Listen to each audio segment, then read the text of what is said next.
Hola, mis chiquitos bellos, ¿cómo están? Espero que estén muy bien, qué bueno volverlos a ver. Vamos hoy a afianzar lo que se relaciona con el tema de los mitos. Ya nosotros revisamos lo que tenía que ver con las leyendas y hoy vamos a revisar los mitos para encontrar cuál es la diferencia entre una leyenda y un mito. ¿Listo? ¿Qué podemos decir de los mitos? Pues los mitos, al igual que las leyendas, son también relatos de tradición oral. Pero en particular estos relatos pues se basan en antiguas creencias de algunas comunidades y en especial cuando intentaban darle explicación a todos los fenómenos y hechos que ocurrían en la naturaleza. Ese relato mítico está relacionado también con algunas creencias religiosas y asociados con un carácter un poco ritual. Si nosotros nos vamos a culturas antiguas, como por ejemplo los aztecas, los mayas y los incas, estas culturas de alguna forma buscaban la explicación de lo que estaba pasando a su alrededor, como la creación del universo, como la relación que tenían ellos con los animales, como la creación de los animales propiamente, todo un sinnúmero, digamos, de explicaciones filosóficas que les ocurrían en estos momentos, justo antes de conocer todo este proceso evolutivo, pero que para ellos eran todo un sinnúmero de cosmovisiones mitológicas. Y de ahí nace el mito. Nace entonces como una narración que se concentra especialmente en narrar estos hechos extraordinarios y fenómenos extraordinarios que estaban ocurriendo en la naturaleza. Generalmente tú los mitos los vas a encontrar en tercera persona, es decir, que un narrador está contando lo que creemos fue una explicación sobre el universo. En estos mitos suelen aparecer algunos personajes, entre ellos los héroes, los dioses y los guerreros. Esto específicamente porque, como te decía, si eventualmente nos volvemos un poquito en la historia, ¿cierto? Y vamos un poco a la mitología griega, ¿cierto? Ahí vamos entonces a encontrar ese referente con dioses, con guerreros, todo un sinnúmero de batallas, de enfrentamientos que se tornan en situaciones mitológicas con ese carácter mítico. Y ya si nosotros nos vamos a culturas precolombinas o prehispánicas, precolombinas como en el caso de los taironas, de los quimbaya, de los muiscas, ¿cierto? Que son culturas propias de nuestro país y que estaban justo antes de la llegada de los españoles, pues estas culturas también tenían explicaciones para la creación del universo. Quizás nosotros hoy de pronto leemos un mito sobre la creación del arco iris y vamos a decir que probablemente eso no es así, porque tal vez el arco iris con la explicación científica nos dicen que se forman a través de los cristales del agua, ¿cierto? Pero en el mito, esa es la magia del mito, porque en el mito la narración nos presenta de pronto la aparición de unos pajaritos.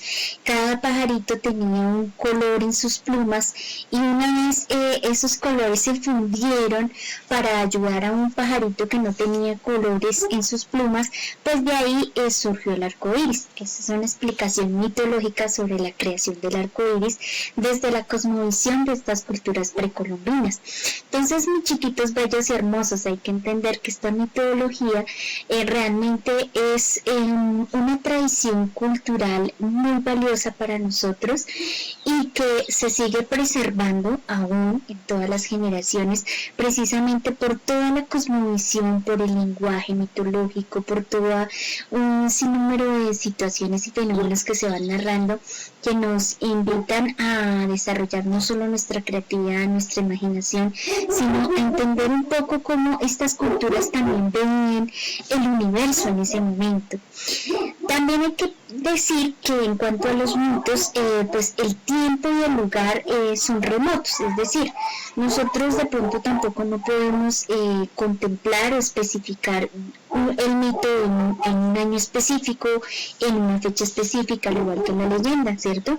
Y no podríamos tampoco decir que un mito realmente propiamente es de un lugar, sino que son como los lugares son un poco inespecificados, inciertos, pero también son importantes para nosotros de pronto algunos referentes propios, por ejemplo como la mitología griega, que nos ubica específicamente en ese contexto. Aquí hay algo importante para resaltar con relación a sus características. Entonces, definitivamente, es la búsqueda, el mito se convierte en la búsqueda de la explicación de la realidad, del origen del mundo, de las personas, de los fenómenos naturales, y esa explicación lo hace pues a través de estos textos narrativos. Son relatos fantásticos porque definitivamente pues están llenos de fantasía con creencias de lo que podría haber sido para originarse el universo, ¿cierto? Se transmiten en forma oral de generación en generación y hoy ya tenemos la posibilidad de hacerlo en forma escrita, entonces eso hace que se mantengan y se conserven estos textos literarios y que podamos compartirlos mucho más adelante. Los protagonistas de estos mitos muchas veces son seres mágicos o dioses, que son los quienes intervienen para hablarnos sobre la creación específica de un lugar o de un contexto. Presentan personajes que se destacan sobre todo por aspectos como su sabiduría, su valor, la bondad, la valentía, un poco también la maldad, surgen también ese tipo de personajes. Surge mucho de la imaginación de los pueblos antiguos, ¿cierto? Como bien les decía, y son un poco de, podríamos decirlo, narraciones irreales, sin un tiempo ni un espacio indefinido, ¿listo? En cuanto a las clases de mitos, que es importante ya que lo resaltemos, podemos hablar de 4 tipos: el mito cosmogónico, el teogónico, el antropológico y el etiológico. Para entenderlo mejor, el cosmogónico precisamente nos habla del cosmos. Entonces este mito generalmente se creó para dar una explicación sobre el origen del mundo. El teogónico es más del origen sobre los dioses. Teo viene un poco relacionado con la religión. Entonces estos mitos constantemente están inclinados hacia eso, el origen de los dioses, por qué aparece Zeus, por qué aparece Afrodita. Y en los antropológicos, pues antro tiene que ver mucho con lo que es el ser humano. Entonces, en este caso, pues son mitos que se relacionan un poco sobre la explicación del origen del ser humano y las diferentes culturas. Entonces, ya la explicación de cómo se originó la cultura inca o por qué de alguna forma nace un pueblo específico. Y los mitos etiológicos pues se usan para explicar el origen de generación en generación y también el origen entre la relación del ser humano con los seres y cosas que están en su planeta. Entonces ahí surge la etiología, que es esa relación con el ser humano, con las cosas. Entonces, si yo observaba un volcán, ¿cómo desde mi cosmovisión puedo creer que se surgió ese volcán? Y ese mito que tiene relación, un vínculo directo con algún elemento del cosmos y el contexto, pues se le puede denominar un mito etiológico, ¿listo? En cuanto a su estructura, pues al igual que las leyendas, los mitos también tienen 3 partes: una presentación, una situación inicial o un inicio, un desarrollo y una situación final o un final o desenlace, que también nosotros lo conocemos con la misma estructura. En la presentación, importantísimo decir, aquí es donde se presentan los personajes del mito, el tiempo, más o menos nos está hablando como en la antigüedad o así, entonces tiempos remotos. Nos presenta un poco del espacio, nos da esa contextualización del espacio, y ya en el desarrollo pues nos presenta el problema, ¿cierto? La situación, como que originó para que de pronto el dios llegara, interviniera y ayudara a crear un valle o a crear un río o a crear el arco iris, y cómo se solucionó finalmente, que es la situación final o digamos ya el origen del relato. Vamos a tener en cuenta en este momentico unos personajes míticos de gran trascendencia. Ustedes más adelantico también los van a analizar muy bien, pero realmente pues vale la pena ya nosotros también analizar los que hacen parte de la cultura griega. Y en esto pues tenemos a Zeus. Zeus es el más importante de los dioses del Olimpo. Zeus es un dios fuerte, aunque es un poco arrogante y realmente violento. es algo violento, controla el trueno y cuando él se enoja puede provocar grandes tormentas. Entonces digamos que a Zeus, que era el dios de los truenos, se le atribuía las tormentas, los desastres naturales, y a él también se le invocaba o se le pedía por buenas cosechas o en ese caso para tener buenos tiempos. Él posee la capacidad de transformarse en animal o cualquier cosa que desee. De hecho, Zeus es el padre de los dioses en la mitología griega. Tenemos a Poseidón. Poseidón era considerado el dios de los ríos, los mares y los océanos. Generalmente en la mitología griega, quienes hacían una travesía en el mar, pues siempre invocaban a Poseidón para que tuvieran un buen viaje a través del mar y no fueran a tener mareas altas o hubiesen tenido tropiezos dentro de estos viajes. El arma principal de él es un tridente que usa para resolver el mar y para revolver el mar y controlar el agua. Entonces esto le ayuda a tener el control del agua. Se dice que es capaz de provocar remolinos y hundir barcos. También controla las criaturas marinas. Entonces hablábamos del dios del mar, de los ríos y los océanos.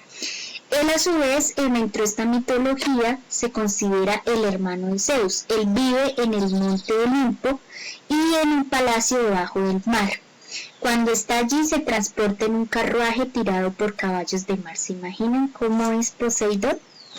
Pues bien, así es este dios de la mitología griega. Tenemos otro dios fantástico también en esta mitología que aparece, es Apolo. Apolo es uno de los hijos de Zeus y tiene un trono junto a su padre. Apolo es el dios de la música, de la poesía, la medicina y el combate. Todos los que querían ser arquitectos, ingenieros, invocaban a Apolo para que les diera esa lucidez. Es conocido por la destreza con el arco y la espada, ya que, digamos, en muchas ocasiones ha derrotado bestias feroces para salvar a los hombres. Es un defensor también y un artista y todo un guerrero en el arte del manejo del arco y la espada. Es un gran músico, como les decía, y siempre lleva consigo un arpa, con la que interpreta muchas melodías, y él generalmente viaja de un lado a otro, transportado en un hermoso carruaje de cisnes.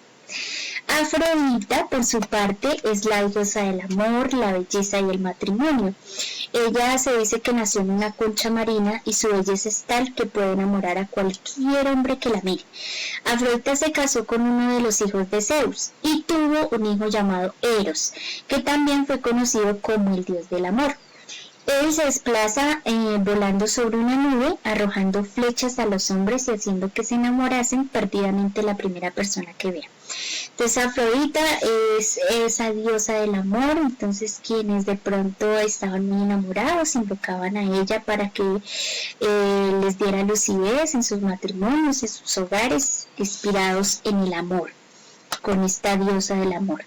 Muy bien, mis chiquis, entonces entendiendo un poquito los mitos, ¿cierto? Recordemos que los mitos son narraciones que nos ayudan, ¿cierto?, a explicar el origen del mundo y el universo. Y en comparación con la leyenda, pues digamos que la leyenda nos ayuda a explicar elementos más propios de las cualidades o del carácter propio de la naturaleza humana.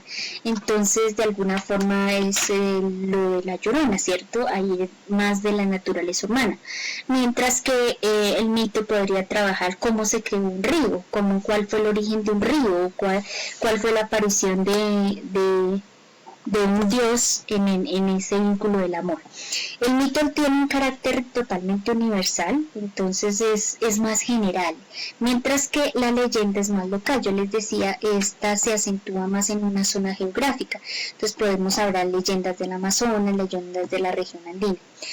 Generalmente vas a encontrar en los mitos dioses y superhéroes, y en las leyendas vas a encontrar más seres humanos pero con poderes sobrenaturales, ¿listo? Y los mitos pues no contemplan un espacio geográfico al igual que la leyenda, pero la leyenda nos da más pistas sobre el lugar y eso también es fundamental. Entonces aquí también podemos encontrar, cierto, que definitivamente los mitos y las leyendas son dos textos del género narrativo muy interesantes que nos invitan a nosotros